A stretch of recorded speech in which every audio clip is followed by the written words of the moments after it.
All right. Good evening. My name is Javarien Presley, or you can call me Jay for short because my name is a little long. And this is Kappa League TV. We're being joined today by author, historian, and current program coordinator at the Studies Department at the University of Central Florida, Dr. I'm sorry if I pronounced this wrong, Kibibi Mack-Shelton. Yes, it's good. Kibibi. Yeah. Kibibi, okay. How are you doing today, Dr. Mack-Shelton?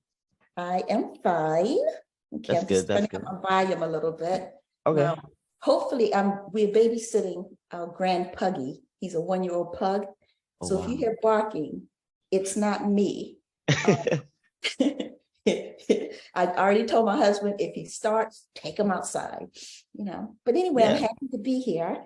And I just love and support the organization you're with and the mentorship they're giving you. One of my girlfriends in Maryland, her son was just inducted into I think it was also a Kappa League, where he's going to be mentored. So thank you for inviting me. yeah, of course, of course. Always glad to have you joined here. Mhm. So, thank you for joining us today as we could close out Black History Month. It's coming to an end in a couple of days. We're honored to have you to shed some light on some Black History Month. So I have a question for you real quick. A lot has been said in the news recently about African American history being taught in schools. Considering this, how important is Black History Month? Mhm. You know, great question. The thing is that, and what I did, because I teach for a living, sometimes I don't know when to stop. So I have to jot my notes down to keep myself in line. So if you see me glancing down, it's because I want to make certain. Okay, first of all, with African American history, the purpose of it is to pretty much share with other folks information about the Black experience. Okay, nothing more, nothing less. Contributions, achievements, looking at the events that occurred before they came to the US and they lived in traditional Africa, looking at their lives in slavery, emancipation, and then dealing with all the social issues through activism and organizations, and at the same time still inventing things and building, in their own communities. So in saying that, I guess with me being new in Florida, and I was an outsider hearing criticisms of different things, and, not just in Florida, but in other states regarding the teaching of these courses. For me, coming into Florida, teaching those courses, it's not a challenge because I know the criticisms coming from, I'll call them the anti-woke group. Yeah. The criticisms are saying that these courses are being used to, cause folks to be divided by race. That they're teaching discriminatory things. They're teaching information to make a person feel guilty. And I'm looking down at my notes, and they are embracing violence and division. Now, yesterday I was listening to the news and I heard a new one that came off, news station, that said these courses are used to teach hatred. Okay, so I'm thinking about this and I said, oh my gosh, in reality, the people who are making these criticisms either have never had a course on African American history or something dealing with the African American experience, whether it's African American literature, whether it's Blacks in science, whatever. So either they've never had a course on this topic, or they just, know, or they had a course, but they don't agree with a particular area of studies, and therefore they like to just have it go away. Now, for me, because these people, many of them, may not have had a course in this area, and they know very little or nothing about that field of study. They're the main reasons for why we need to have such a course taught in the high schools, in colleges, in middle school. So they could just learn. Yeah, exactly. So that folks will now have information that many other people do not have. The thing is that, you know, as an educator, we're training you and other young folks to be our future leaders. And right now, I'm teaching students who were born into an integrated system, you know, where different ethnic groups go to school together, different racial groups date or whatever. Very different from 30 years ago, 40 years ago. So I see the youth like yourself and older as being ready to lead with a different open mind. However, the more courses they take, not just on African American people, but other peoples of color, other ethnic groups, other minority groups, it just makes them more prepared to lead us, because no one works in a vacuum. You're working with other people from different ethnic groups, from different racial groups, from different socioeconomic classes. So in saying that, if African American History Month was done away with, okay, the problem is that if it's not taught in schools, there is no African American History Month. No one would know about it. No one would have the information. And for those folks who may not have had classes on this or read books on it, Black History Month, African American History Month becomes the only means that they have in learning about that community of people. So it's very important. It's very I agree. Yeah, because the purpose is to spread information about the community. Yeah. I get that. You really want people to know what happened in the past, not just the base side of it. You want to know what happened in the deeper side, under the depths of it. You know what I mean? Exactly. Good point.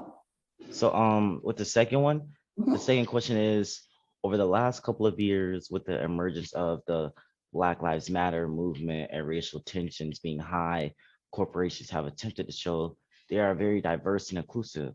With that, we've of course seen more commercialization of Black History Month. How do you feel this benefits Black History Month, or how do you feel harms it? Like, what do you think what do you think affects it? Okay. The thing is that, to be honest with you, first of all, I love the publicity that came out of Black Lives Matter and other organizations' response to the killings of Black males and females. Okay, what happened because this was on social media, it was on television, on radio interviews, and folks all over the world had access to listening or seeing what happened. It made this issue more global. Okay, I say that because now that the whole world is watching to see what happens next, in my opinion, it's a good thing, because it forces our country to look at ourselves internally, and that external reaction, a lot of support came from other countries, and you had young, students boycotting protesting, that kind of thing. It's like the country looks at that external reaction, and the country looks deeper at itself, and it has a trickle-down effect where you do start seeing changes in the United States. Now, for example, because of what happened, now you have corporations, businesses, universities, all focus on making certain that their environments are more diverse. so are more inclusive. So now you have a greater number of these places hiring in these areas to increase diversity, or in the cases of universities, colleges, you have them now hiring in order to bring folks in to create courses on this topic, or to diversify their universities in color, or at this point, even to build or rebuild Black studies programs that were once there, but may not be operating in the same manner now. Yeah. I love the explosion that came from all of this, because yes, it did have an impact on the commercialization of Black History Month. But that doesn't bother me, because even with that happening, sorry, It's okay. It's okay. looking at something, even with that happening, I love looking at the commercials and seeing more commercials on African American History Month. They were creative, they were informative, and it was something I do not remember seeing as frequently as I did this past year. Okay, so I think what happened has a positive impact, and if it means that there are more companies or newspapers, radio shows, television, social media networks exploiting Black History Month now, highlighting it, that's good. And maybe those folks who are in that anti-woke group, maybe they're listening to something and they're benefiting from it. So no, I think that in the end, no, it's a good thing. Yeah, And I I think, agree. I yeah, agree. yeah, It really just shines light on certain things that may have been missed in teaching history. exactly, Just, exactly, yeah, it's just exactly. it just brings more people aware. It brings a bigger group into the whole, like the Yeah, whole woke category. You know what I mean? People from yes, anti-woke, maybe they're seeing this and they're like, I didn't know that. That's actually news to me. And they're supportive of the woke movement now. yes. Yeah. And just to add on to what you just said, for me, I see that anti-woke group as being a minority, a small group. Okay. And I I tend to see the glass half full rather than half empty. So I see the majority of people in the United States as being interested in learning more, as being critical of some of the racial related things that's been happening. And I'm saying United States because we're here, but even in the external world, the global world, the criticisms are coming in. Oh my, the leader, we didn't know these kinds of things were happening.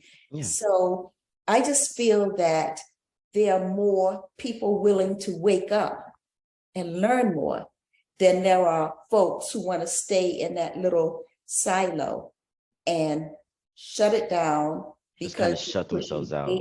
and that kind of thing. Exactly. So no, I think they're a minority, and I hope as time goes on, more voices will come out and be critical of the few. Yeah. Yeah, of course. I get what you're saying. Mhm. It will really help if just more people become so more included to it, because then that's more mouths sharing the message, more people becoming aware, just more people just knowing, and it'll shine more light to everything else. You know what I mean? Exactly. Exactly. Exactly. Yeah. So yeah, and that's pretty much the second question. What's up with the third one is, what do you think we as young men can do to preserve or expand on the essence of what Dr. Carter G. Woodson's original vision of Negro History Week? You know what? I like that question because it gives me a chance to do what I do anyway. Nag young folks about what they need to be doing. Yeah. Okay. First of all, I jot down 4 points, okay? And number one, first of all, you need to always pay what you know or what you have forward. You lift, as you climb up. You do not turn your back on problems that possibly could be solved with your help, so that you can pursue your own thing. Historically, the African-American elite, educated elite, I should say, even the socioeconomic elite had ways of giving back to the community. Maybe the women club groups would come up with money to raise to bring fresh water into a very poor neighborhood, or maybe to build a little library in that neighborhood. So it was their way of giving back, because if they learn to read well and are healthy from drinking water, it's a good reflection on me, okay? But then you had the educated elite, the few African Americans who were able to go to school. When they graduated, they didn't just go off and build a nice home and went into their professions making a lot of money and living a comfortable life. The average African American in the 1890s, 1910s, 1920s, 1940s, 1950s, when they received their education, then they made certain that they returned to either teach in the African American community or to build a business in that community. For others, they chose to either found organizations or join organizations. We call them like self-help organizations, in order to, as I said, lift as we climb. Whereas, when you think about that today, folks are pretty much all about self. Yeah. And making a large salary so they can drive the car of their dream, live in a neighborhood of their choice, buy a house, of their luxurious dreams. And it's all about self. Okay. So my first advice, I feel, for you all is to somehow pay your knowledge forward.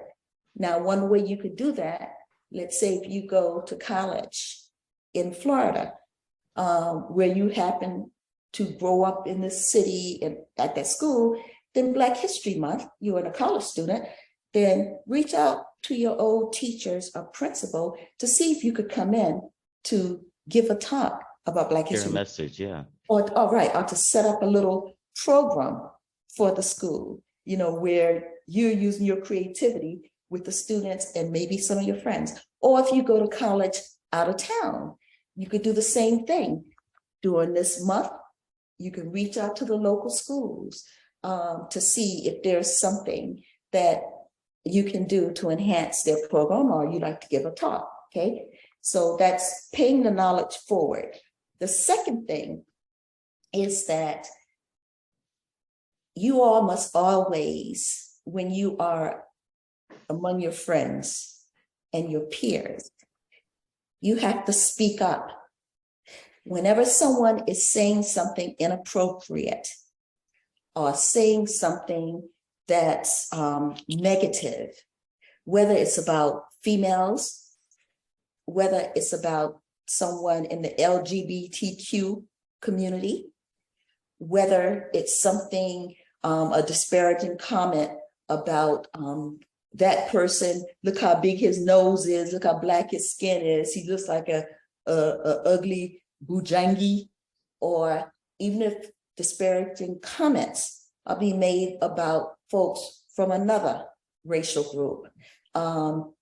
One thing you all need to do is to speak up and say something that's not nice, or that's wrong, or that's racist, or I don't think you should say that.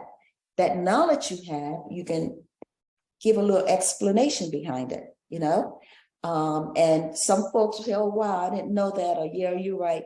Or if others feel the same way you feel, then that person who made that comment will be embarrassed and will want to retract it. Reflect on it. Yeah, you made them conscious, whereas maybe the next time they're in a setting, maybe they won't say that. But we do know the next time they're around you or whoever made that statement, they definitely will not say that. So that's important because now you're mentoring folks, you know, in your around you, yeah. Right. The third thing I advise is to read. Yes, books, yes. articles, you know, letters, newspapers to read. A lot of folks are not reading unless they have to read to pass a quiz or to pass an exam. But I'm talking about just reading in your downtime. If you don't have anything to do, pick up a book and just start reading it. A lot of times I ask folks, when was the last time you read an entire book? Okay, well, I had to read this book for class. Okay, that doesn't count. When is the last time you just read a book on your own? Because by doing that, you're following the steps of Carter G. Woodson. He was a very bright little boy, okay? He grew up, went to college, but because he wanted to know more about himself, he came up with an idea to, you know, start this Negro History Day. And from there, he decided to help form an organization to focus on learning about the Black past. You know, the Negro, what is it? Now remember this, the Association of Negro Life and History. The name has changed.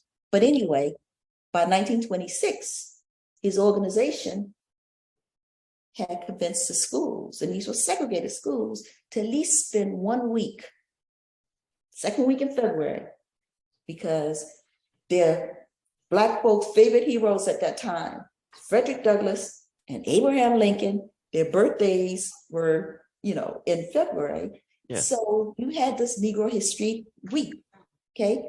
And then, of course, from there, the Civil Rights Movement happened, and folks stopped using Negro and youth with the Black Power movement, Black nationalism, and using the term Black. Now, by this time, you're talking about a Black History Week. And then by the 1970s, you have the United States government embracing this concept, where now it became Black History Month in February. And of course, today we call it African American History Month, okay? So in saying that, for you to read and have this knowledge, and I'm telling you, knowledge is a weapon. It is one of the most important things a person can have, because it can be the difference between life and death, between making something, breaking something.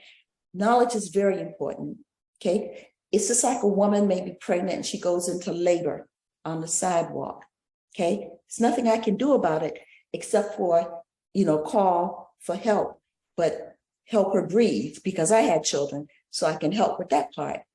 But if I was a physician, medical doctor, you know, having that knowledge and that skill, then I can be even more effective, right? Yeah. So it's just that knowledge is something that's intangible. You can't touch it, you can't buy it, you can't, you know, it's power. Knowledge is power. Exactly. And when you have it, it really gives you a weapon. It gives you a protection. It gives you a power, and it gives you a confidence that, you know, would be very good, especially for African-American young men, okay? That whole self-esteem needs to be up there. And lastly, the advice I would give to you guys is that Black History Month, African-American History Month, is not just February, it's every day. It really is. Yeah, it's every day. Every day something happened. Yes, it's every month. So I mean, that would be the information that I would give to you guys, you know. And personally, what I can say on the reading book situation, my dad, he was really, I would say, enforceful on reading. He would be really heavy on me reading, writing, almost almost every week. I would say the summers when I was young, he would have me and my siblings. We would read something and then we would have to write on it. And Exactly. it's not just for no Exactly. purpose. It really just educates you. You learn more. Your vocabulary gets bigger. Your knowledge Exactly. gets bigger. You tend to be more aware of just everything that happens. Yeah. And then And plus when you're in conversations with people yeah, and sometimes are ignorant, the word ignorant means not knowing. Okay. Because sometimes people say things they just don't know. So it's an ignorant comment. But you can enlighten them with information. Okay. Now they have this information and they understand the difference between an apple and a pecan, but they still insist on calling that pecan a vegetable. Okay. Then that's not ignorant. That's being stupid. So it's a difference in being ignorant and stupid. So yeah. yeah, your father, your parents, they had the right idea. It's very important. Yeah, Yeah. and just one more thing. I remember seventh grade, I was told to read, Malcolm X's autobiography. I was Yes. like, Yeah. I Seventh was, grade, right? yeah, I Yeah. was at first I was like, it's a big book. Why would I read it? I'm not. Real It's big book very, very big book. with small words. Yeah, and I still have it. And after I was reading it, I'm just like, wow, it's really useful. You just learn so much. So I just thought of you not just about the Yeah, world. You just know more about like what happened during that time from exactly. a black leader's point of view, from Exactly. his youth to I, almost his death. yeah, and I still have my students read that, that and some other key books. That's why if ever an anti-woke person wants to drag my class or my instruction or my name in the mud, I'm just going to ask them, would they consider at least registering for the class, even if they can't be there physically? We set up a Zoom or something so you can be there, so you can see for yourself, Yeah, of course. Yeah, that I'm not having them read Malcolm X in order to hate the white devil, because we know in the end, Malcolm, through his knowledge and education, he grew and he didn't see any folks as being devils, He retracted a lot of what he learned from, the Honorable Elijah Muhammad. So I'm just saying that knowledge, even with anti-woke folks, if they would just take a class. Just sit down and listen. Yeah, they will see that instructors are not hate mongers. I'm not saying that you do not have some instructors or professors who may be pushing their own personal agendas. No, that's not the norm, But anyway. Yeah, that's a little bit. I really appreciate the advice. It's just really known a lot of young men should be able to, preserve it, take it and act on it. It's really useful. And for the fourth question, the last question, though it is only 1 month, what would you like to see Black History Month sparkle in our nation? What change would you like to see? Yeah, and I jotted down my little 4 points, but this is something that I've always said, Number one, what I would love to see changed and let it be a result, Black History Month, would be to change the US educational system.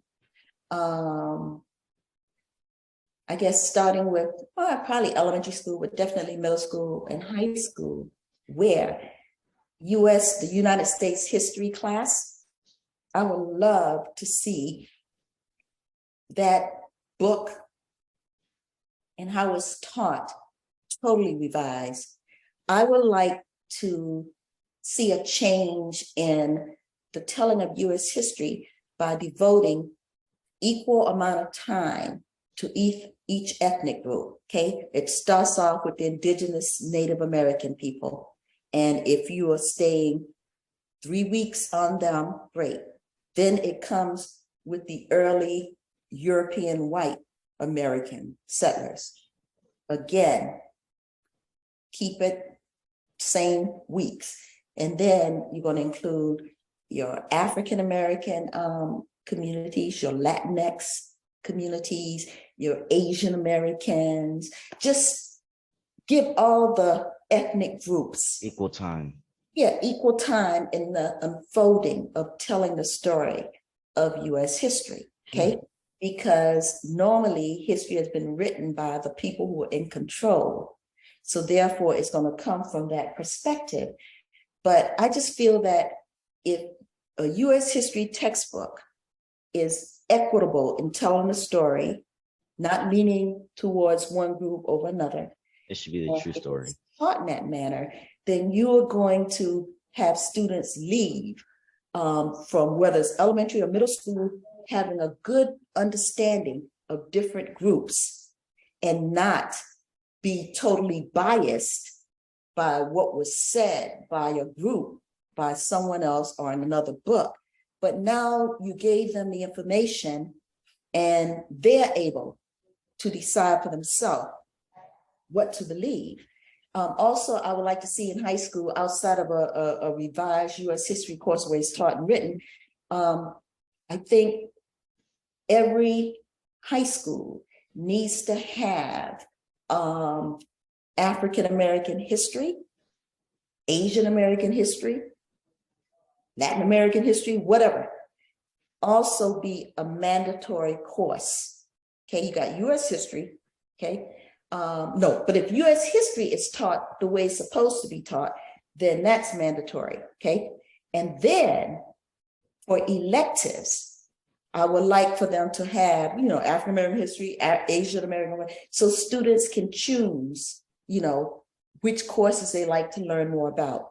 So if US history is written correctly, and someone is a Puerto Rican person and they want to know more about the Latinx history, then now there's an elective that they can take in high school, okay? And these electives will be taught every year. So students, they'll be available as opposed to African American history being offered maybe every 3 years, okay? So I'd like to see that change. Secondly, on the college level, I would love to see a more diverse general education elective requirements. Right now, usually on the college level, they want students to at least take maybe 1 or 2 diversity courses or cultural courses, or maybe a course outside on some topic outside the United States, but I would love on the college level for professors to create a larger cadre of courses on the Black experience, whether it's African American or African courses or courses on the Caribbean or courses on Black Europe, I love to see that, Thirdly, I would like to see a more diverse faculty of teachers and professors teaching these courses. This information should not just be comfortably taught by Black folks, African American history. A white American, a Latin American, Latinx American, an Asian American, they study, they have the information. Anybody should be able to teach this information. I can teach European history, and I'm not European. I'm just saying if I had to teach it, Yeah. So these courses, whether it's African American literature, African American history, whether it's Singay in West Africa, whatever, let any person teach the courses who are qualified, all right? And the reason why I say that is because when you have a small minority, we call the anti-woke group, of people saying that these courses are teaching hatred and discrimination and pushing violence and division and all that kind of thing, I think it will make their argument more difficult if you have this white female professor who's teaching a course called Road to Black Lives Matter, a history of violence against Blacks in the US. That's a course I've taught in Boston, and I'm, developing it here so I can teach it here. I just think it will make the playing field more equitable, and the knowledge will be shared more equitably. I think that's an adverb. Okay. And then, so I would love to see a more diverse faculty and teachers teaching these courses, not just, oh, that's a Black course. No, it's a US course. It's a course on Africa or whatever. And then lastly, what I would like to also see sparked from all of this would be, a continuing increase in interracial activist work. See, a long time ago, during the slave era, you had the abolitionist movement, and they were white and they were Black, and they were working together, okay? You had, after slavery ended, organizations that formed in order to stop, let's say, lynching, or to stop inequality. So you had organizations like the National Association for the Advancement of Colored People, the NAACP, okay?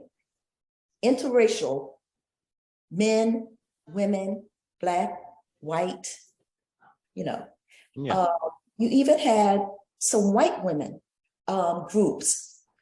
I think it's out of Texas. What was her name? Jessie Daniel Ames, or is it Jesse Ames Daniel? Okay, but she was a white female who started the Council of Interracial Cooperation, the CIC, and it was to stop lynching and to stop blaming white women for being the reasons for why Black men were, being lynched.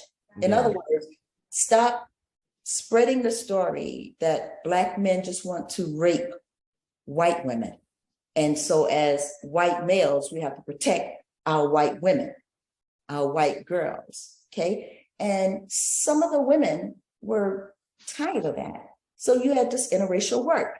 And then, of course, the civil rights movement came along. Interracial work. Everybody's on the same page to stop a negative issue, right? To eliminate it. And then that's why when Black Lives Matter emerged after I think they emerged after the Trayvon killing, wasn't it? Around that time. Yeah. It wasn't just Blacks. It was Black college students, white college students, Black adults, white adults who were together in the protests. And even now, if you look at YouTube and look at various protests, you're going to see many times, it was sometimes half and half with whites and Blacks, So that kind of interracial work sends out a special message to negative minority groups like the anti-woke group, or some of these militia groups, or maybe white supremacist groups who just to kind of tell them, to let them see that, everybody doesn't feel that way. And because you have all ethnic groups, all races working together, then they're reflecting a norm in the United States, whereas the norm that minority is reflecting is outdated, And that's why I said I hope the majority of folks are able to silence them, because it's a very vocal voice. And I just hope the traffic stops eventually, and maybe the media will not cover their stories, or maybe state governments or officials will denounce certain laws and that kind of thing. So I don't know. I just think that we need to keep this type of interracial work going, whether it's the teaching, whether it's the scholarship, making it more inclusive, whether it's actually doing, activism work together. I just think that in the end, that's the thing that's going to change the United States. That's the charge I feel that young future leaders like yourself need to focus on, making us one as humans first. Yeah. And making us see each other as being equal, all the same, just different, in how we may do things, but just be accepted. Equal. Yeah. So that's the way I look at things. I really appreciate that talk. I feel like that change should be added to, I personally, I'm a junior in high school, so I take US history. So Yeah. I really personally see a lot of stuff that you're talking about. When a lot of teachings that's being said, it's like, didn't this just not happen though? Didn't this happen though? It's just a lot of, missing pieces that should be exactly. Should be put in And place. even outside of African Americans, I feel so badly for how the indigenous peoples, Native Americans, this was all the lands that they lived in South America, Central America, North America. And now they're on reservations, or, the minority who leaves, they, blend in, where you don't even know that they are indigenous people unless you talk with them and they share something which makes you say, oh, really? Where do you do that? That kind of thing. Like the worship is different. The way they look at the world is different, So I just think that if literature, history, education was more equitable, we would not have these kinds of killings. We would not have this type of racial comments, this hatred. And again, even with ethnic groups and minority groups like LGBTQ, you won't have people attacking someone because they have a red dot, from East India on their head, or calling someone a vile name because they date the same gender. I just think it would open the doors to a lot of that change, but it starts with education. Yeah, it really does. It'll really help if people are just taught to be aware. It'll be a major step to bring society together. I agree. It'll happen. Someday it will. Yeah. It will. So I don't want to keep you any longer. I really appreciate all of the messages spreading. Thank you. Okay, thank you. Yeah, of course. Thank you for sharing your great insights with us today. Truly grateful for you. Thank you. And I would love to have a copy of this. Yeah, I got you. I'll tell the advisor to send it to you. I got you. Okay, good. Bye. So thank you. This is Javarien Presley closing out Kappa League TV. And this is Kibibi Mack-Shelton, Professor